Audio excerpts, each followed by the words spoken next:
All right, let's welcome back to the Misfit Nation our first return guest, Tyler Jeffcoat, the seller's accountant. How are you, Tyler? Man, I am having a good day. Thank you, Rich. How about yourself, buddy? I'm pretty good. I was glad to see when you guys reached out to come back on. I said that's a good sign, saying we must be doing something right. And hopefully, we had a good chat last time to bring you on and have you run back. I think it was only July last time we spoke. Wow, you know what? It's honestly, you guys have a great show here. This is a good high value show. I could see your listeners really getting a lot of impact, and I've just had some new things kind of coming across my brain, thinking through how to make money in this business. And honestly, just grateful that you'd have me on again today. Thanks, man. Hey, no problem. Like I said, it was great having last time, and to watch your dogs go through the season right now. I know you're a little excited, and don't want to get too pumped right now. Listen, you never know what can happen the last couple, 2 weeks now, I guess you have left before the big dance. The plight of the Atlanta fan is that it's going to take a lot of reconditioning to get used to not blowing it. so the Braves helped us, right? Like my Braves helped us a couple of weeks ago. We finally okay, wow, we don't have to lose every time. That's kind of cool, Rich. We don't have to lose every time. But I hate to say it, man. And I live in Athens, guys. I'm close to UGA. I love the dogs. Was a double dog. But every week I'm like, oh boy, here we go. The other shoe's got to drop. So, but it is actually a fun season. It's fun to see your team when they're great, that kind of thing. And I think this season you guys have shown that you have the depth needed to go to full distance. In years past, you'd hit one rock and someone get hurt and then you were done. Now I've seen this year to reach back. You can reach back almost to the band right now and get them on the field and still beat teams. Yeah, that's a good point. Yeah, I don't think it's a 5-star band, but it's pretty close. Yeah, it's that kind of thing. They're about 3-star. They're good. I mean, they get out there to trombone and do it. So that's good. That's right. And remind me, who are you rooting for? I'm Notre Dame. Okay. Hey, you guys are kind of sitting in an interesting spot here also, right? Not that that's what this podcast is about, but you guys have a pretty good, interesting story here in the fall. So. Yeah, we're kind of on that teeter line right now. Any miss up by us and we're gone. Any miss up by people ahead of us, we fall into luxury. So yes. So we're hoping on the ladder, I guess, for people to fall and we can move forward. So I guess we'll get back into it.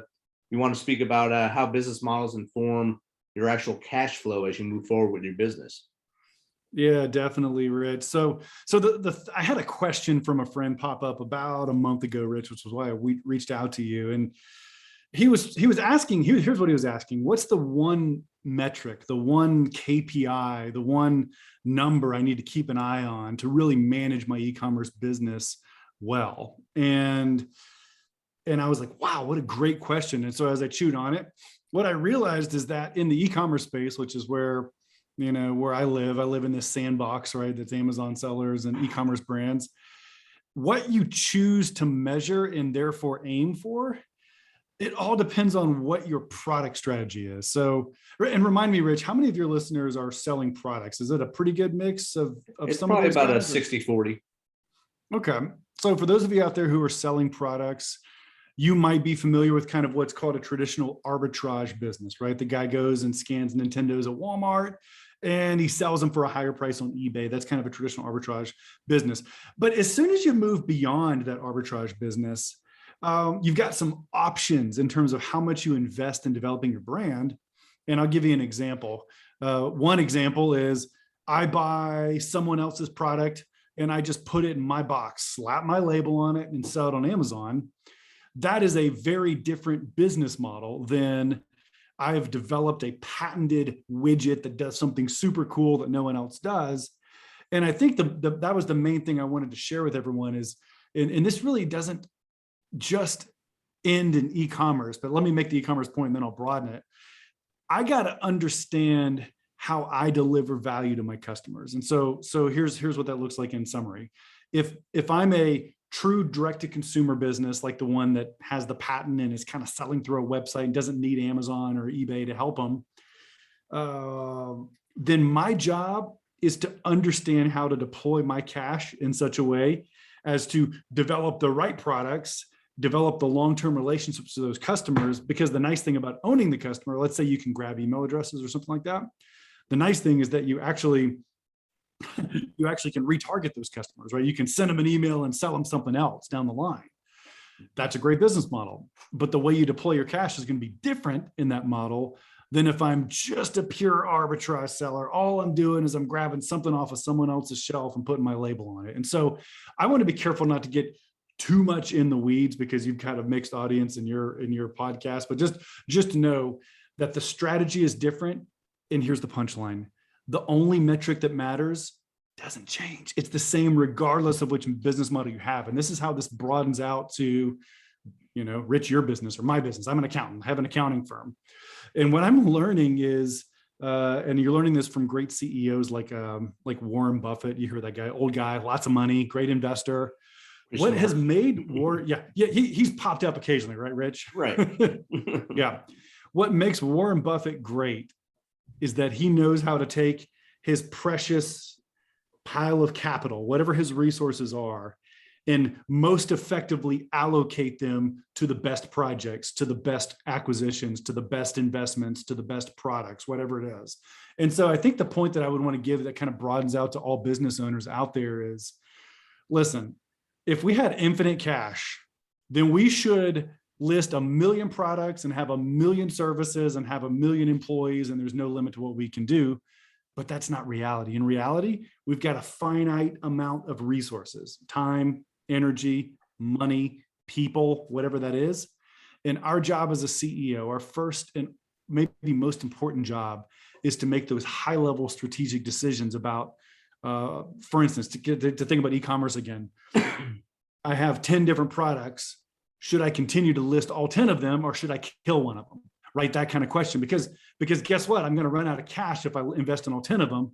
I need to pick the best 9 or the best 8, the ones that are actually profitable, and only put my precious time, money, resources. So like you think about this for a lawn guy. If you got a guy that's out mowing people's lawns, he wants to only address the customers and the problems that he can get maximum return on his investment for.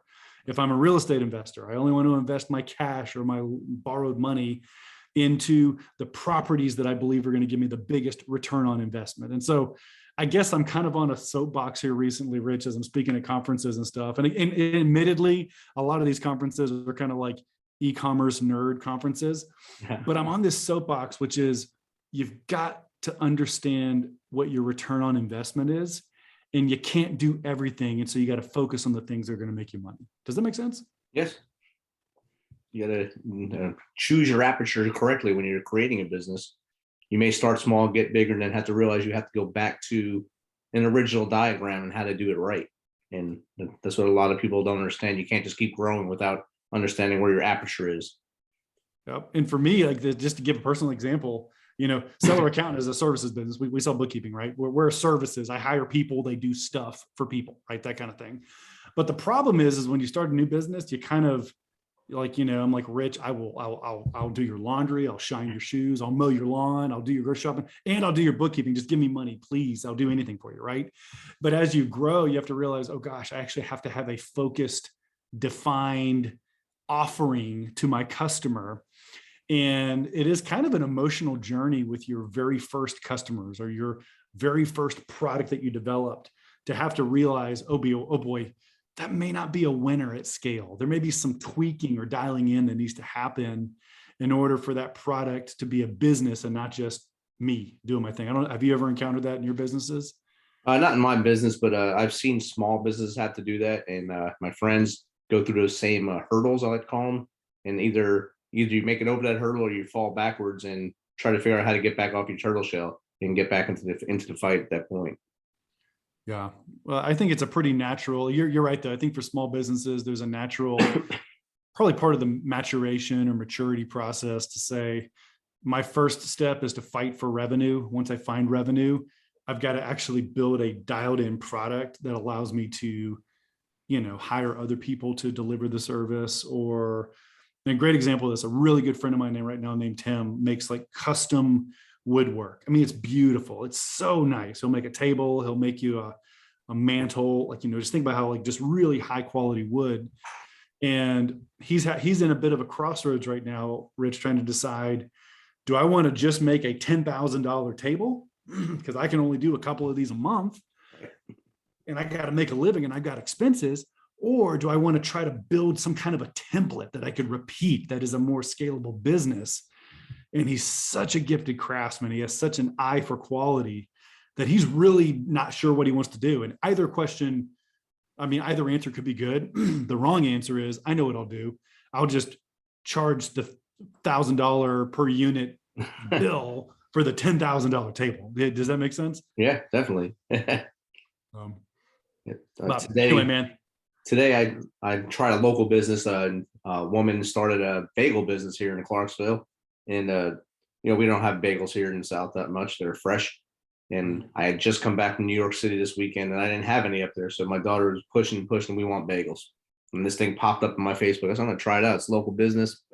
I messaged her, ordered my bagels, and right now, like she's hungry, so she wants to get the business going. So she met me to deliver it to me across town. Met me in a parking lot. Never seen each other before. It's like doing a drug deal, but with bagels, and they're actually pretty good. And that's how she's going to grow her business. And once she gets it growing, then she can actually stop the running, and just have it scaled down to, hey, you come to me. Yeah, it's such a great example. Yep.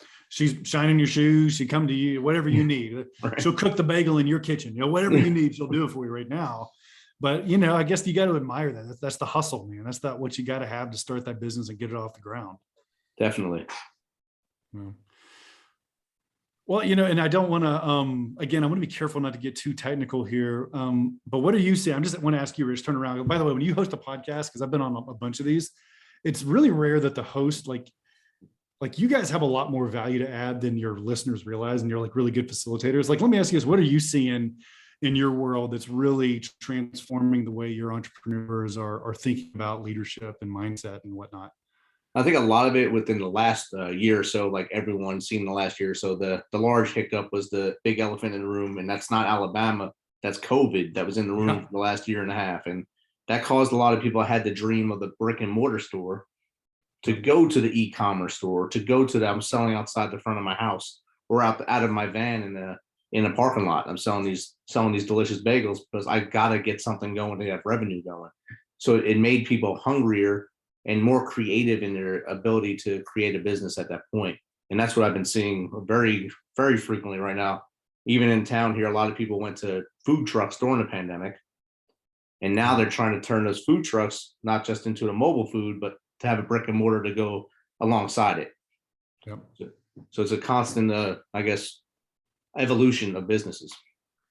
It's really cool though, because I think, one of your big things is mindset, Rich, and like the entrepreneurs or the thinkers and doers out there who took the elephant in the room, again, not Saban, but COVID-19, and asked the question, what does this crisis make possible for me? What does this change in the market make possible that may not have been possible before?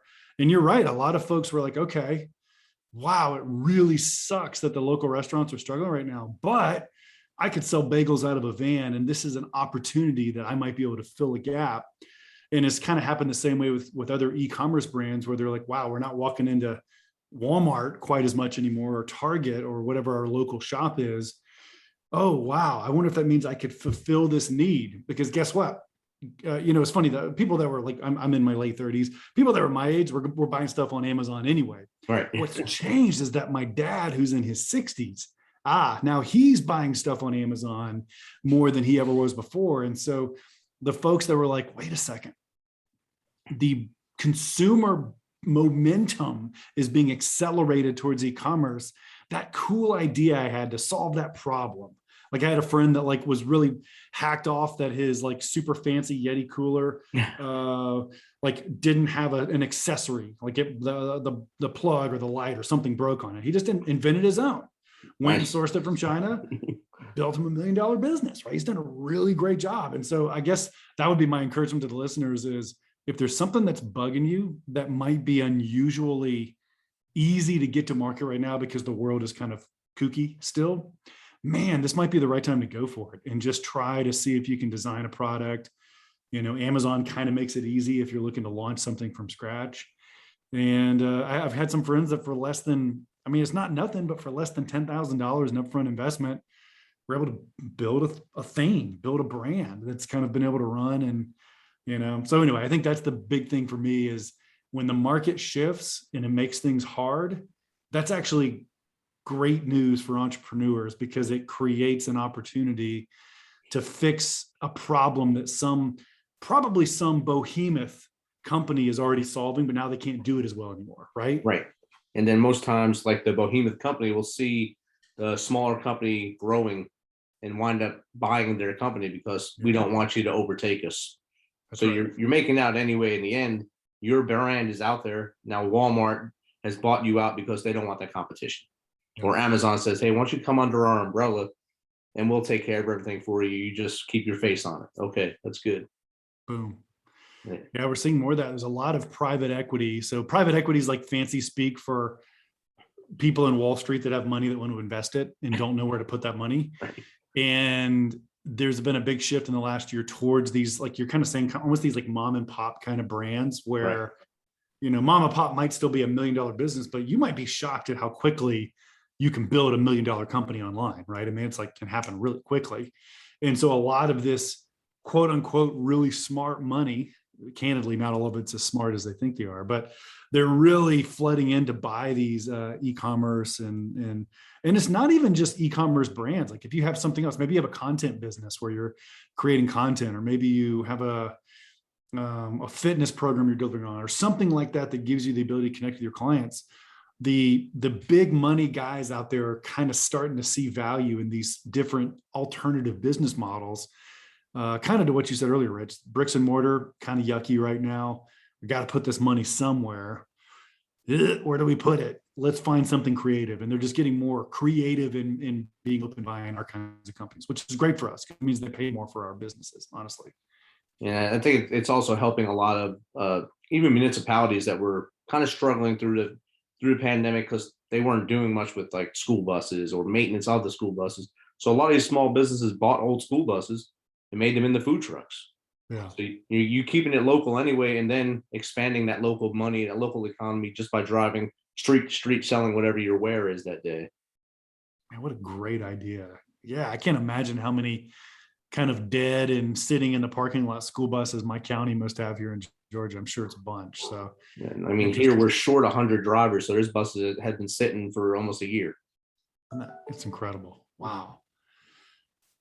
Well, I mean, that was the main thing that I wanted to kind of share with everybody. Anything else you want to rip about here, Rich? Do you have anything you want to show, like visuals or stuff like that? Or well, yeah. And again, I was, I know you're a little hesitant. Yeah. Well, no, I'm not hesitant. I want to be respectful. If you want to enable it to where I can share, I'll just share a picture of two things really quickly. For those of you guys who are listening to this, please accept my sincere apologies.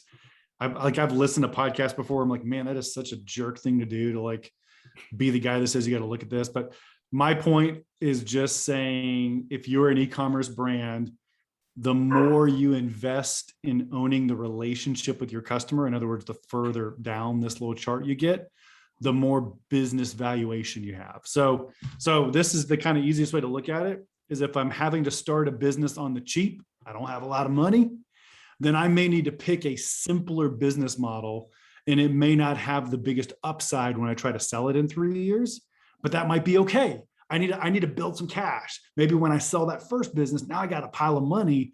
Now I can invest in a more sophisticated product or more sophisticated brand where the upside is much larger. I can exit a lot higher. And so in the e-commerce world, we kind of identify these as different kinds of private label or brand ownership.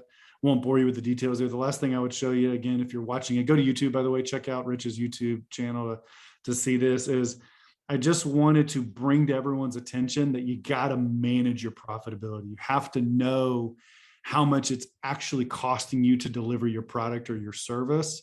You don't have to be an e-commerce seller, which are my clients. It doesn't matter. You might be an appliance repair guy. You might be a real estate guy.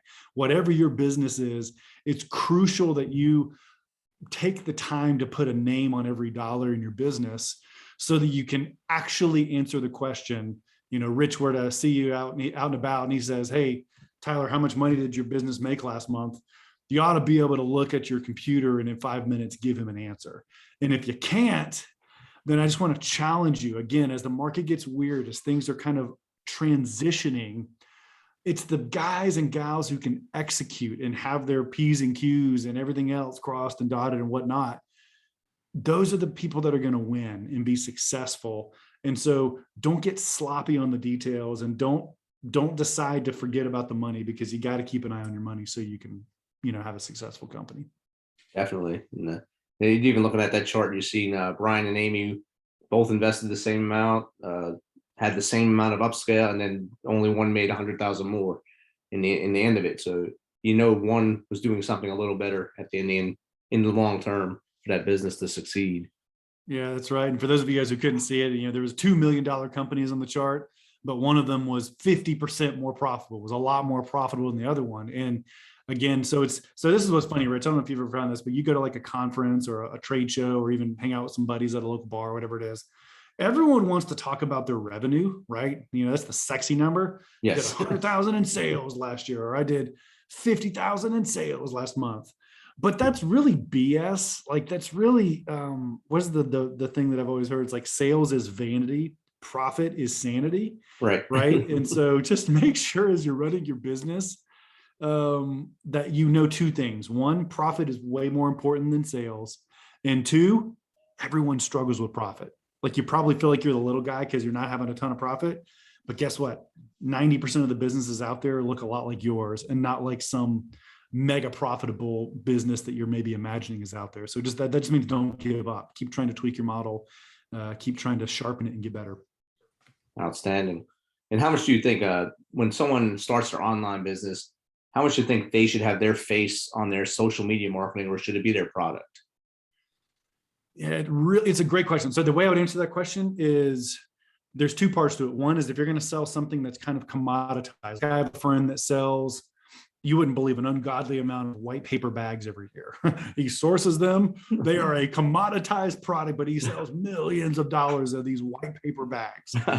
Having any kind of social media presence for him doesn't make a lot of sense. People aren't going to go to Instagram to learn about the different features of his white paper bags. Yeah, that's right. Here's the creamy white, that kind of thing. But if you have more of a lifestyle brand, like I've got a good friend that owns a camping. You think about like tents and like sleeping bags. All of a sudden, having a really strong social media presence is crucial. Right. And then you got to have the decision. Okay, is this going to be a founder persona where I'm kind of the dude, and now everyone associates my brand like seller accountant equals Tyler? I mean, honestly, this is kind of one of the problems maybe you and I have, Rich, right? Is that we do shows like this where it's hard to separate our companies from our mugs, which if you guys are looking at this, both of us are beautifully balding men that you're going to love, right?